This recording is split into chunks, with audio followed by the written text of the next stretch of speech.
Biz 2000 yıllık bir devlet geleneğine sahibiz.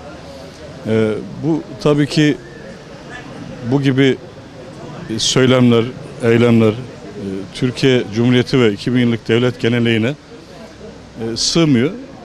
Bugün vermiş olduğu Danıştay'ın kararı isabetli bulmuyorum. Yani çünkü biz Türküyle, Çerkeziyle, Gürcüsüyle, Lazıyla bir devletiz. Tabii ki Türkiye Cumhuriyeti Devleti içerisinde Kürdü de, Lazı da, Çerkezi de, Gürcüsü de bu işi kabul etmiş bir devlet geleneğine sahibiz. Biz bir devletiz. Bu devlet içerisinde ırkçı, yani milliyetçilik farklı bir şeydir, ırkçılık farklı bir şeydir. Bizim algıladığımız ecdadımızdan ve devlet geleneğimizden almış olduğumuz terbiye budur. Ama bugün bunu ben farklı amaçlı buluyorum. Birilerinin konuyu farklı kaşıdığını düşünüyorum ve kesinlikle tasvip etmiyorum. Ya bugün Türkiye Cumhuriyeti Devleti içerisinde yaşayan her birey, her öğrenci, her bir eğitim alan her bir genç değerlidir. Türkiye Cumhuriyeti Devleti'nin vatandaşıdır. Ama kimliğinde Gürcüdür, kimliğinde Laz'dır, Kürttür, Çerkez'dir.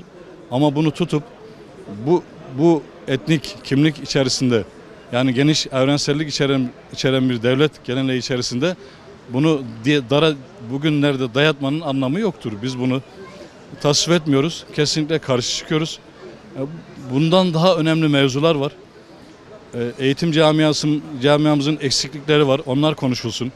Gençlerimizin değer yargıları, kültürleri, ananeleriyle değer yargıları konuşulsun. Onların en üst seviyeye çekilmesi konuşulsun.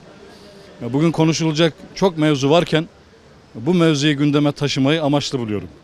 Değişik ırkların diyelim bir araya gelerek milletlerin, cemiyetlerin, düşüncelerin, ideolojilerin bir araya gelerek bir devlet oluşmuş. Bu devletin içerisinde tek bir ırka, tek bir düşünceye, tek bir millete hitap etmenin anlamı yoktur. Burada bir ayrışmanın, belli bir yerleri kaşımanın amacı da belli bir yere taşımanın gereği yoktur. Biz diyoruz bugün eğitim camiasında alınması gereken önemli kararlar, adımlar var. Önce onları atalım, onları konuşalım.